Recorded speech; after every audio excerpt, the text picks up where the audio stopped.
Saw that. Hello and welcome to another episode of the Gary Plock Tennis Show. I have a special guest here in the house with me, Lloyd Emanuel. Lloyd, how you doing I'm tonight? doing good, Gary. Good to see you. Lloyd is known, you see his Columbia tennis shirt there. Lloyd is known as the commissioner up in New York, a commissioner of tennis, although it's a loosely held title, I guess. How did you get that moniker of the commish? Yeah. It was an offshoot of a Facebook group that I started in 2015, where I not for any other reason than I used to run men's and 35s tournaments up in the New York area that were pretty popular, and in saving all those draw sheets from back in the day. And not knowing what to do with them, in 2015, the light bulb went off in my head, and I said, "There's this thing called Facebook. I'll bet you if I could post all these draw sheets onto Facebook, I could find people that played in those tournaments, and they would connect with each other, reminisce, and just have a generally good time." And it was all about bringing people together. So I did post in 2015 these draws, and I found about 50 players that the tournaments began in 1985. So a lot of the players were not on Facebook. Some of them weren't even around anymore. In any case, today that Facebook group has 1,000 members. So that's the power of social networking. I don't know how it grew out. It does not just include the people that were players in my tournaments. It's now people like you, Gary, who was not an Eastern player, but a national and international player. And somehow, again, through networking, the group has grown. But my core group of Eastern friends proclaimed me the commissioner, and somehow it stuck. I just thought you were the commissioner of tennis. You know, it's funny. I was teaching a lesson the other day to a lady that comes down here from New York, and I said, "Well, I have a house guest, Lloyd Emanuel, that's coming." And she said, "Lloyd Emanuel, he's the reason that I love tennis." I go, "What do you mean?"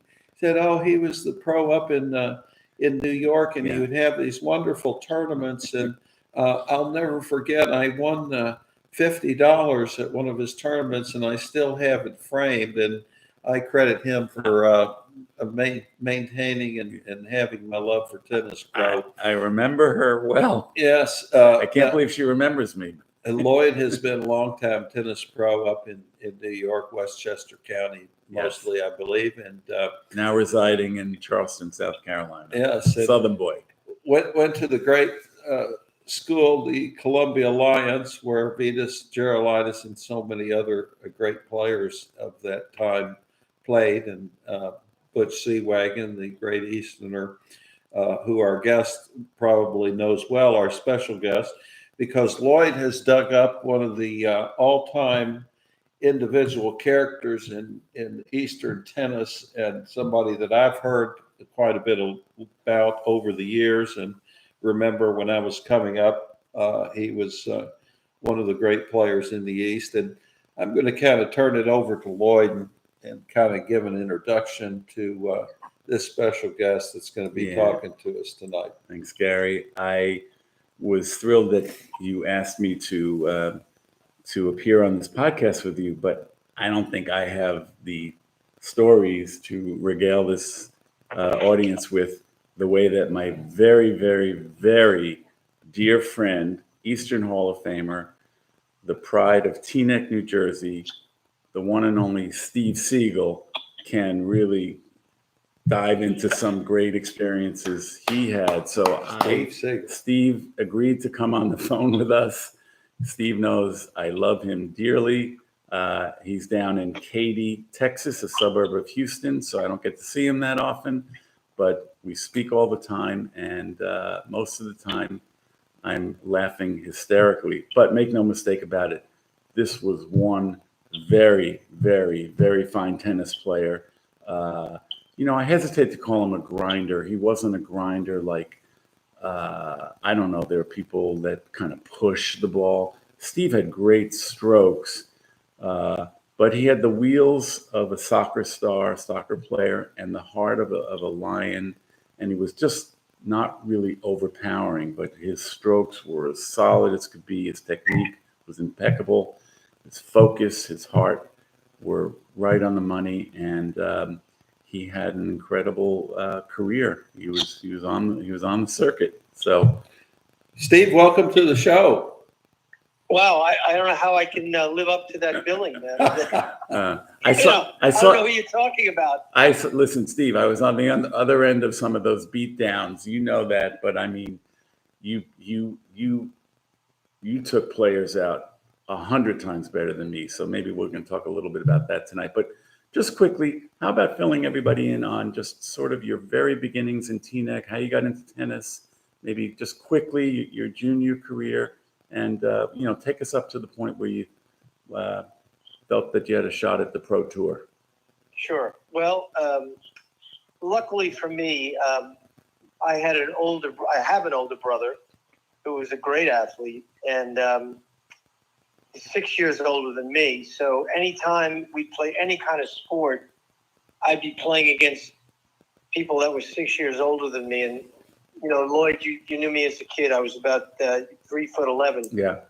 So I had to be good to survive. And my first love was baseball. None of us played tennis. None of us in Teaneck, New Jersey would wear shorts. We would be afraid to be, categorized for wearing shorts. So I used to wear my tennis shorts like under my jeans until I got to the court. But anyway, I started playing baseball like when I was 3 or 4 years old, and I had 4 years to wait until I could play Little League baseball. And according to my brother, I had a fabulous tryout. And in those days, there was no such thing as everybody makes a team. So there were only 3 or 4 8-year-olds that were picked to play in the Little League, and I got a spot, and I was so thrilled. And then they gave me the uniform, which couldn't fit my father. So my mother had to take it all in and get it all ready for me. And all of a sudden, there was a phone call, and they decided that I was too small. They were afraid I was going to get hurt. And I didn't play baseball for 4 more years. So basically what happened was my brother and his friends were playing tennis, and I tagged along. And compared to hitting a baseball, I thought this was the easiest game, that I had ever taken part in, because I had this big racket and big court. And basically, I was kind of discovered as a 7 or 8-year-old, and was lucky enough to start taking lessons from Frank Brennan, who was the one-time coach of Billie Jean King. From New Jersey, right? Yes. He was a mailman and part-time tennis pro. And Billie Jean King used to stay at his house, and he had a tennis-playing family. And I basically took lessons in the singer Ed Ames's backyard, from the Ames brothers. And he was one of the only people that had a tennis court in his backyard. And just got thrown into these ETA tournaments. And there really was no 11 and unders. So I'd be playing in 13 and unders at 10 years old.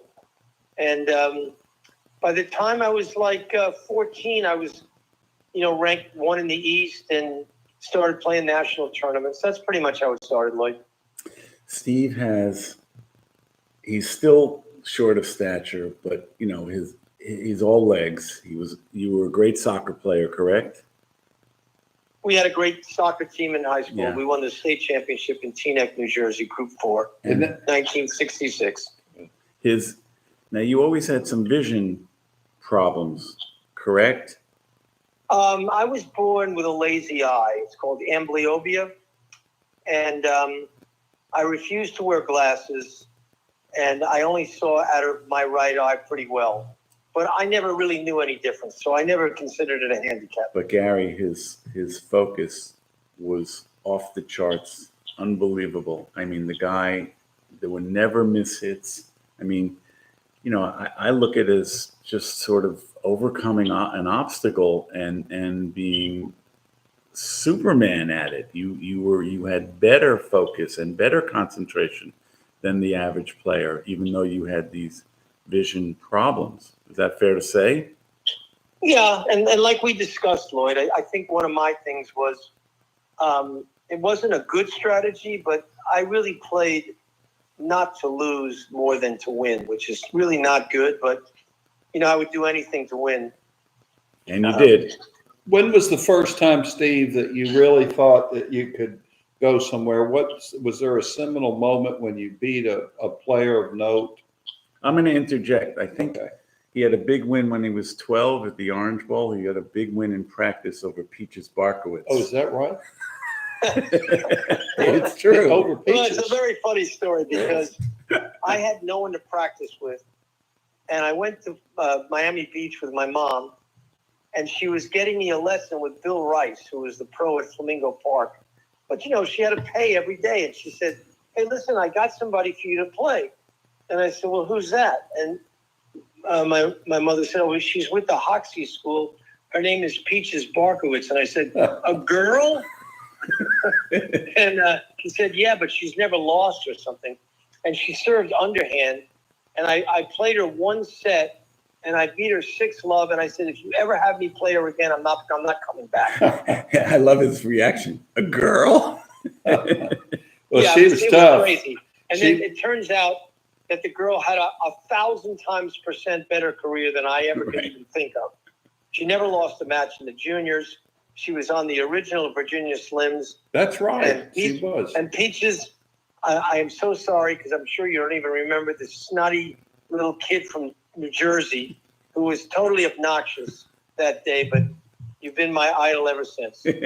All right, so I'll move this along. So, fast forward, you had, and this is a story in and of itself, but you did play for the powerhouse University of Miami, correct? Yes. In the Played 2 years at Miami after Miami-Dade.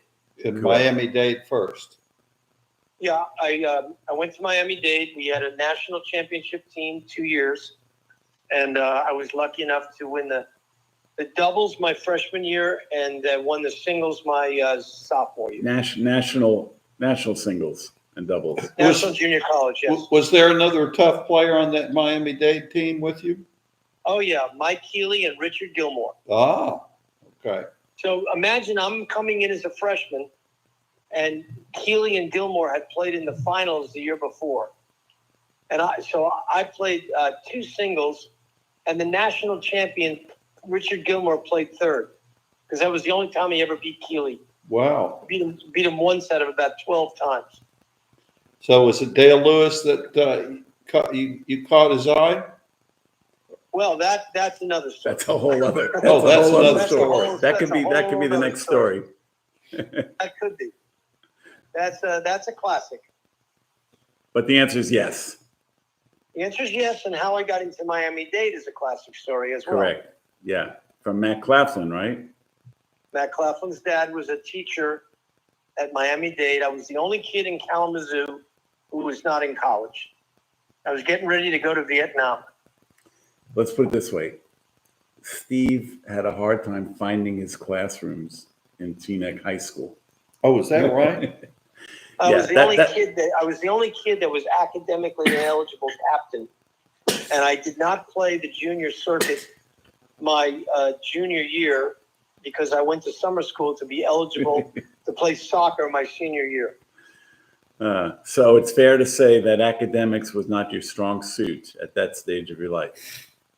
Let's just say I wasn't academically inclined.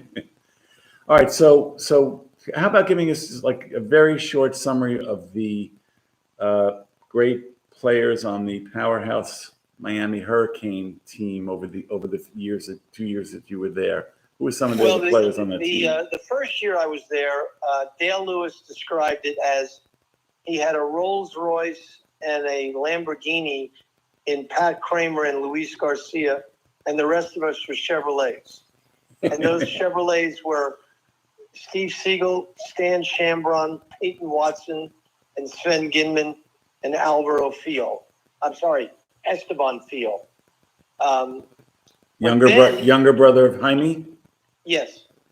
Then when I was a senior, technically speaking, I had about 3 credits by that time.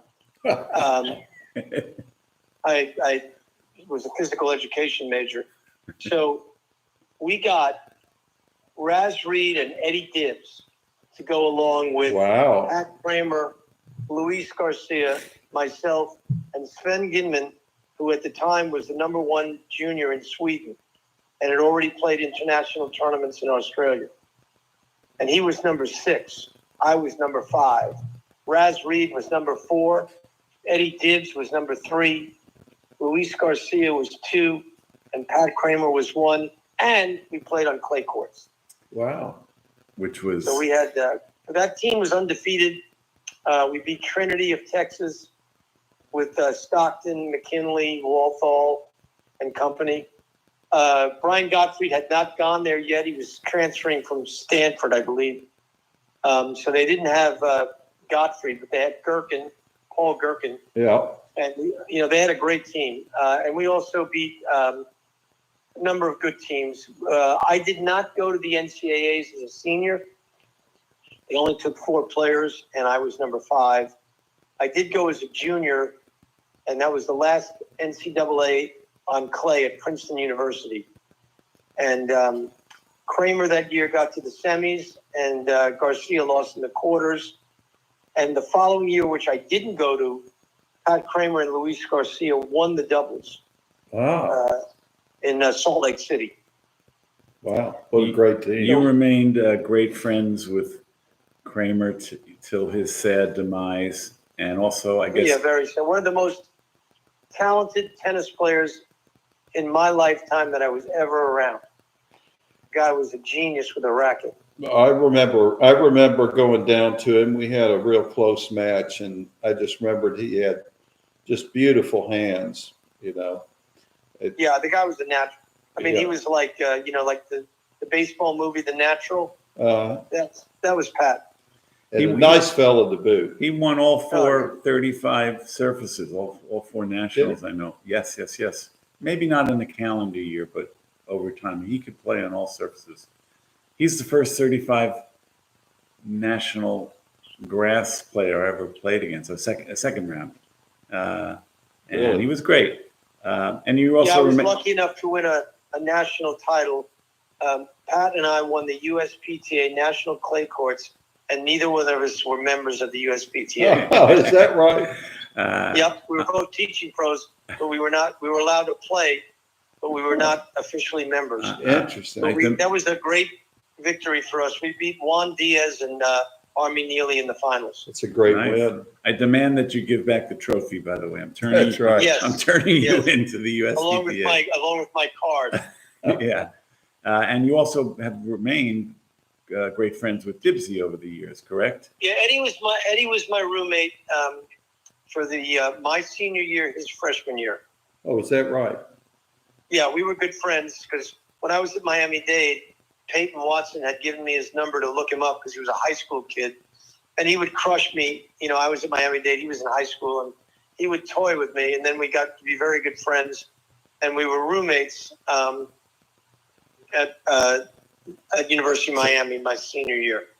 And freshmen could play. Yes, freshmen could then play. Yeah, I could not play as a freshman at Columbia. I'm not sure. Not every school had that rule. Pat Kramer could not play on the team with Jaime Fiol. Right. They had Frank Tufton, Mickey Shad.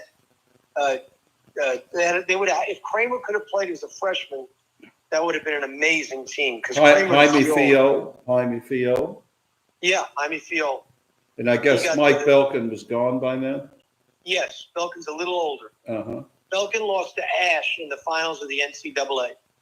Yeah, Mickey Shad just passed about a week ago. Rest in peace. I'm sorry to hear that. He helped me a lot. He came, is from my hometown of Louisville, so really. He was like an idol of mine, Gary, because he was about my height.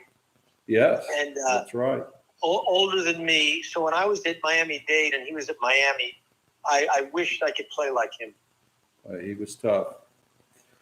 So anyway, let's fast forward to your pro career. And I do want to point out that Steve bridges the gap from pro tennis to open tennis. And if you remember, pro tennis meant that if you started to take money for tournaments, you were technically a pro, and then you couldn't. I mean, I remember you said, Steve, that you were going to try to play tournaments, and if you didn't do well, you could always just teach tennis. But you were declaring yourself as a pro, and you sort of were closing yourself off to other, amateur avenues, I guess, until. Well, not really, because 1968. Tennis became open. Tennis became open. Yeah. And I didn't turn pro until 1970. Okay. So I basically would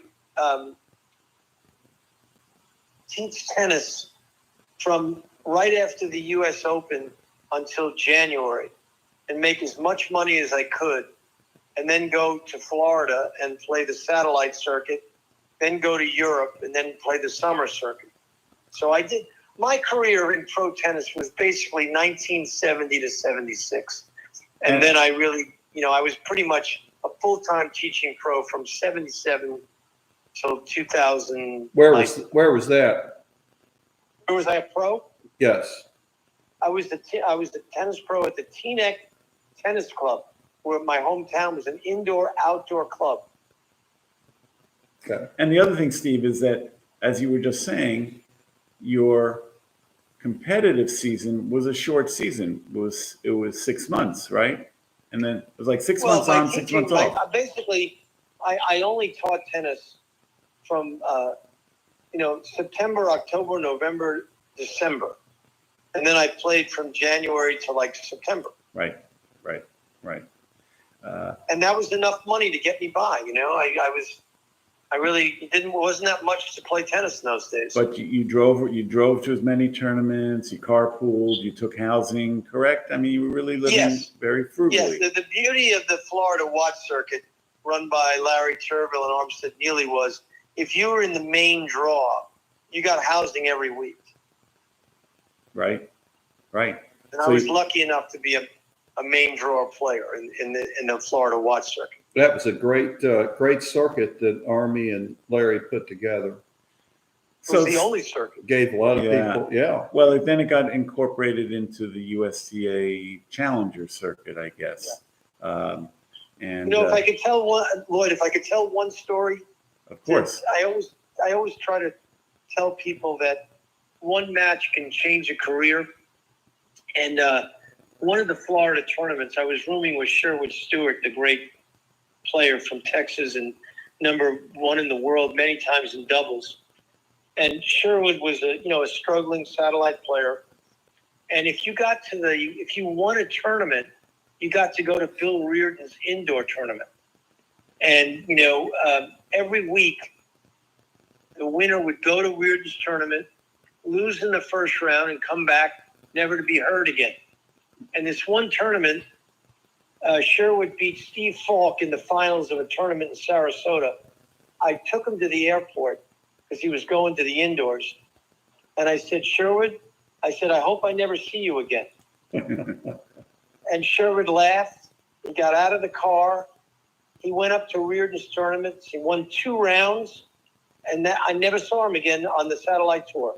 He went straight, and then he started to play doubles with Freddie McNair, Marty Reeson, Ferdy Kagan, and was in the top 10 in doubles for 20 years. Yeah, sure. So there it is. And Steve Falk became a teaching pro in Louisiana.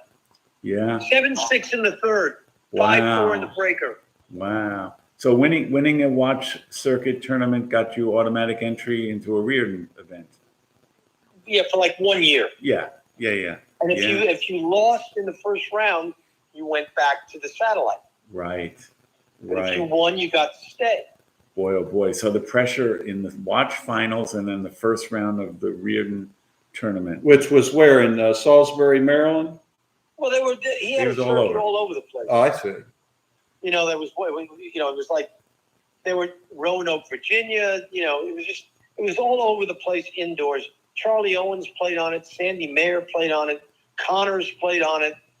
Jürgen Fassbender, Stasi played a number of events. Oh, You know, it went opposite WCT at the time. right. All right, so Steve, there's a legendary match and many interesting circumstances before, during, and after this match that many of my friends know and love, and I'm going to beg you to tell the story of your match with Ash, please, and spare no funny detail of it. Well, the thing about it is, it was, you know, I got into the University of Miami on a fluke during semester break. I played a great match against Pat Kramer and was recruited after I was, you know, not accepted into Miami academically, and they got me in. I was lucky with that, and this was much more lucky because I was I was the designated driver from New Jersey to Washington, D.C. We were going to Silver Springs, Maryland for a satellite tournament. And in the car with me was Arthur Carrington from Elizabeth, New Jersey, and Steve Turner from New York City. And we were all getting ready for this satellite tournament in Silver Springs. And when we arrived at Silver Springs, they informed us that the WCT Washington Star International had opened up the draw to 64 players, and a number of the players in this satellite tournament would be in a qualifying. It'd be a 32 draw for 8 spots, so you'd have to win 2 matches to get into the Washington Star. So when I went there, I had no idea that I would have this possibility of getting into the tournament. That's how it started, and of course, I had to play Bob Stock in the first round of qualifying. I remember Stock. And I had lost to him in England on grass about a month before. So I figured this was a toss-up match. I could win it or lose it, you know, because it was clay courts. I was better than Bob probably on clay, and he was better than me on grass. So I figured I had a 50-50 shot of maybe winning this match. And looking at the possibility of winning the match, I said to myself, well, it won't matter because the winner plays Bill Brown, and that's not a good matchup for me from Omaha, Nebraska. So, and then, again, this was the qualifying for Washington, not the satellite tournament that you were satellite originally. tournament didn't start till Monday. We got there like on Saturday. Okay. So And you got there not really knowing that you were suddenly. Oh no, I had no envision. When we checked in at the desk, we were told that they were having this. So, right. Wow, this is amazing. So, right. I go out, and as you guys know, Washington's about 110 degrees in the summer. And I have this war with Bob Stock. I mean, it was just exhausting. And I won like 7-6, 7-5. And I knew that I'd have to play the second match the same day. And watching my match was Bill Brown. And I'm thinking, oh boy, he's just waiting, you know. Like, Steve, now that you've won, when would you like to play? I won an hour ago, you know. I'm ready anytime. I'm ready anytime you are. Yeah, I'm ready anytime you are. So if you knew Bill Brown, he had this really dry sense of humor. We were good buddies.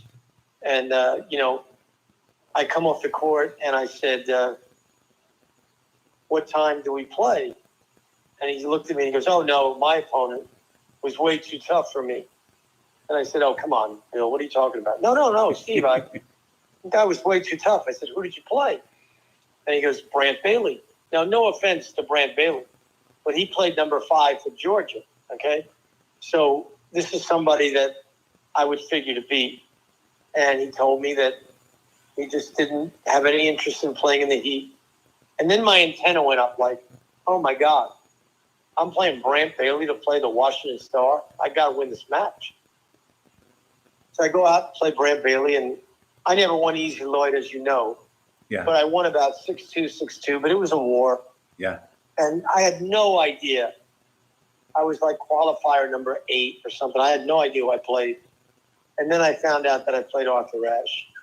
Wow. So, you know, it was like, oh, God, I can't believe it. I got played. If I'm not mistaken, he was 2 in the world at the time. I think so. You know, 2 or 3. I think 2. Whatever I think it I was. looked it up. I think he was the top seed in the tournament. I don't know. And I knew it was going to be stadium, so. Yeah. And it was the next day. It was going to be Monday. So I don't know how much more you want me to go into details with this because I don't know how much time you have. How's the time, Gary? We got time. We got all the time in the world, Steve. Just keep us entertained here. Well, to me, the funniest part was my roommate for the week was Alvaro Fiel, Jaime's little brother. Now, you have to understand, Alvaro turned out to be a much better player than me when he got a little bit older. But at the time, he was 17 years old. So he was looking at me like I was a buddy of Jaime's or something. Like he had a very high regard for my game at the time. And he was just, getting into playing the satellites.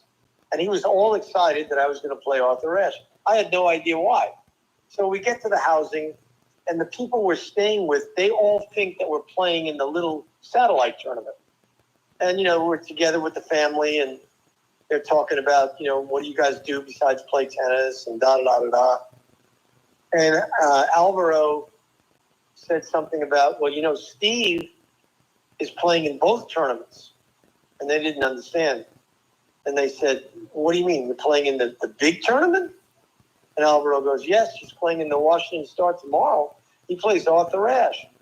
And no offense, but the family started to laugh a little bit. They started to giggle. Like, who is this little guy from New Jersey has the audacity to play Arthur Ashe? You going to show up? And I'm just trying to make jokes. And Alvaro's very serious. And he looks at them and he goes, I have brother Jaime. Jaime beat Arthur twice on clay. I think Steve have good chance. I mean, these people thought, who is this guy? And he has a brother named Jaime? I mean, you can't make this stuff up, okay? So anyway, the next day, I get to I am third or fourth match on stadium. And the matches started at 11 o'clock. So I figured, oh, man, I've got all day. I'm going to practice and warming up. The problem was some of the qualifiers, like Billy Monin, Joel Ross, Steve Turner, Jimmy Korn. Okay. Billy Monin, I think, played Ray Ruffles. What I'm trying to say is these matches were going real quick. Right. And the next thing I knew, I'm next on. And the first two matches were like love and one. And I'm going, oh, man, I don't know if I can eat. It's too close to the time. So between hitting with about three different people and, getting called up next, I didn't eat anything. And I go on the court with Arthur Ashe Stadium. And by this time, there's about 11 people in the stands because the first two matches were terrible. And we warm up, and I just said, I'm just going to get every ball back. And little by little, I'm in the set, and it's 5-4. And Steve, let me interrupt. Didn't you tell me that the way to beat you was to serve big to your backhand and attack? Oh, everybody knew that. Nobody served my forehand. And Ashe was serving to your forehand. My biggest nightmare was a Pat Kramer kick serve to my backhand. Right. He'd come to the net, and they'd call the infield fly rule.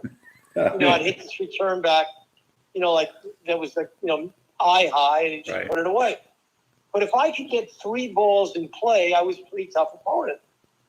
And I'm playing Arthur Ashe, and the guy had a great wide serve, and it was, he was staying back. And I would say to you, he served every ball in my forehand, I had every ball back. I didn't do that much with it, but I wasn't getting hurt. I wasn't getting out of it. He made a lot of errors off his forehand. I was playing every ball to his forehand. And all of a sudden, I hit a passing shot, and the umpire said, game in first set, Steve Siegel, 6-4. Wow. And we stayed for one game, okay? We're staying for one game. And, I lost that game. And we go to change sides. I'm sitting down. And the umpire goes, time. And I get up. And from 11 people in the stands, there's probably 3,000. Wow. Because anybody who was there left where they were to go into the stadium because they knew Ash lost the first set. So it just became this, I got down 3-1 in the second set. I'm really totally gassed.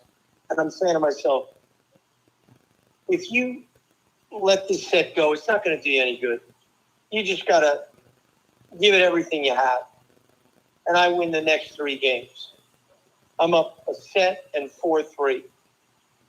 And it went downhill from there, boys. I got to deuce.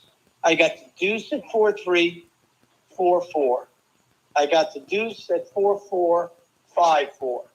I got to deuce at 5-4, lost the game, 6-4, and I had a puke. And in those days, play was continuous. You couldn't leave the court. And I said, there's no way I'm throwing up here. And I ran off the court, threw up in the locker room. Turner was in there and gave me a shirt because they're going to default you, man. Get back out there. Now, this was the most embarrassing thing of my life. They're calling my name, and I kind of wither through through the people, start to walk out to the court, and I get a standing O. Oh, I love it.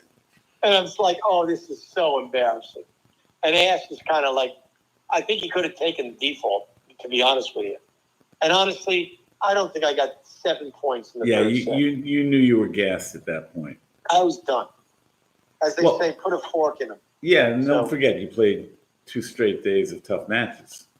Now, the funny part to the end of the story is that the next day, I had to play in the satellite tournament. And my first round opponent was one of my nightmare nemesis, Billy Higgins. Oh, yeah. Okay, Billy had a similar game to me, but he was way better at it. And he could come to the net. He was my ultimate. He was like my Jamie Presley or Billy Higgins. There were certain baseliners, Eddie Dibbs, Harold Solomon. No way I'm winning. And I played Billy Higgins, and the first 4 games was the most errors I ever saw him make. He still beat me 2-0. Wow. So you must have been gassed that day, though. Oh God, I was done. Yeah. What a great story. That was a thrilling moment. And I will tell you that when I went back to Teaneck, I went into the local pro shop. I'll never forget this. And I looked up where they were selling rackets. And the first racket they were selling was the Arthur Ashe head. What did they call that racket? Competition. Yeah, it was the biggest seller, whatever it was. And I go, man, I almost beat the guy who had that racket. I thought you were going to say there was now a Steve Siegel model. No. But anyway, that was, very, very thrilling day, guys, I have to say. Wow, that is. Great story. I love it. Well, what else? What else do you remember about your playing days? You played a lot back east after that, didn't you? How about qualifying? How about qualifying for the Open, Steve? Yeah. How about do you want to include that, or I don't know how much time we have? We got time. It's open. Okay. Well, I think this is a good story because a lot of people really don't know what a lucky loser is.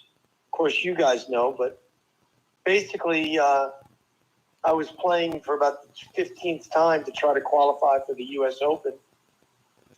And I had 2 very tough matches. I beat a guy named Leo Roll from the Bahamas. I remember Leo.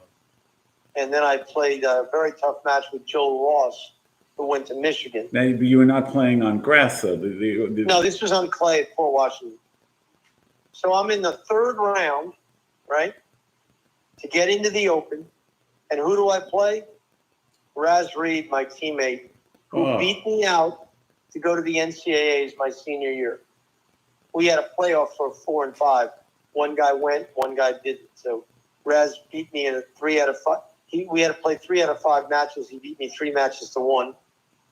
And, Raz was a better player than I was. I played him a good match, but I lost. And in those days, you picked out of a hat what number lucky loser you'd be. There were 16 losers and 16 qualifiers. So I got to pick number 4. Nowadays they go by your ranking. Those Correct. days there was no Right. there was no ranking. So it's out of a hat, and it's out of a hat. And I was number 4. You want to have a low number so that you can. Yeah, have a I shot. 4 people had to drop out. Correct. So the idea was you had to go to Forest Hills on day 1, show up with no credentials, and explain to them that you had to see Billy Talbert, who was running the tournament, to check in. And 2 players dropped out the first day.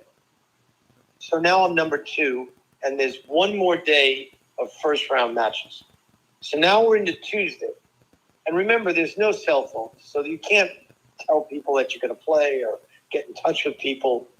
Nobody knows I'm going to be in or not.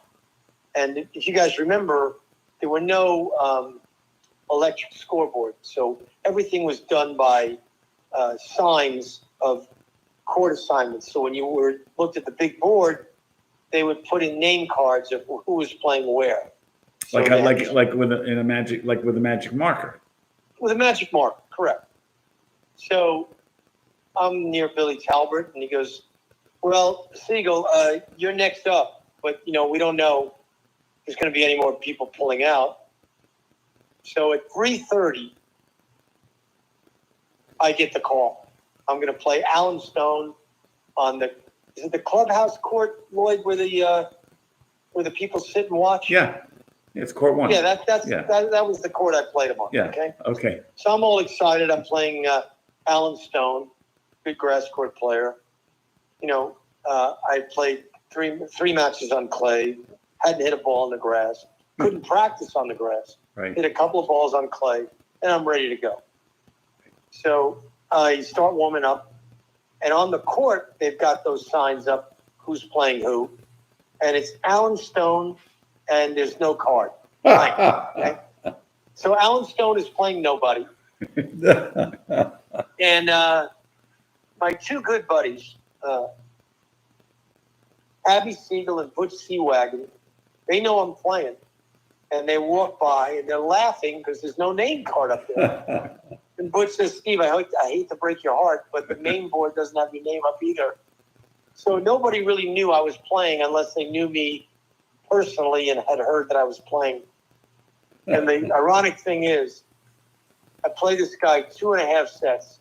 I'm down 6-3, 6-4, 4-3 on a changeover. Name has not been up the whole time. On the changeover, some guy comes up with a card, and I see him slide it in under Alan Stone's name. They put my name spelled Segal, spelled wrong. So, like I said, it was really comical that I finally made it into the Open. For 2.5 sets, Alan Stone was playing nobody, and then he was playing Steve Siegal or whatever it was from South Africa. Yeah. Well, So, like Abe Siegel. Yeah, or the actor George Siegel, who was big back in that day. Exactly. Or Abby Siegel. Mm-hmm. Yeah, that's it. So, to me, that That's was funny. that was a I want you to tell one more story. What's the story? Because I'm a little hazy on details. Where the old wood racket, broke in half in the middle of the point. I'm playing doubles with Ben Bishop, another Miami teammate. Yeah. And we're playing Carlos Kiermaier and Peter Durner from Australia. So, I mean, this is a tough match, And we're barely holding the serve. Where are you playing, Steve? Lakeland, Florida, home of Ben McGowan. Yeah. So we're playing on this hard court, and I had the old Dunlop max fly fourth. And what was so funny was Durner served to me, and I hit a forehand as hard as I could. And the racket, basically, it almost came off the frame. It looked like a shillelagh or whatever. You know what I mean? I had nothing. So Durner saw what happened, and he just fed the ball back to me because he knew I couldn't hit it. And I actually hit 2 balls back, and I lobbed Kiermaier, and he missed the overhead. So I won a point with no racket. That's funny. That's funny. Well, Steve, it's been great catching up with you, and wish you the best of luck in your future endeavors. And maybe I we'll can't thank you guys enough. I mean, it's always a pleasure talking tennis to Yep. you guys. maybe we'll do another one, because you've got a lot of stories, and I'm sure you could fill up quite a bit of screen Well, time. like I always tell Lloyd, if I don't have a story, I'll make one up. I am going to be here again tomorrow. So maybe there will be an episode 2, Steve. I can't thank you guys enough. Have a No, great thank evening. you. Thank you. Okay, Folks, bye, guys. Another edition of the Gary Plock Tennis Show. We're going to wrap it up. Thanks to my guests, Lloyd and Steve, and we'll see you next time. Steve, thanks so much. You were terrific.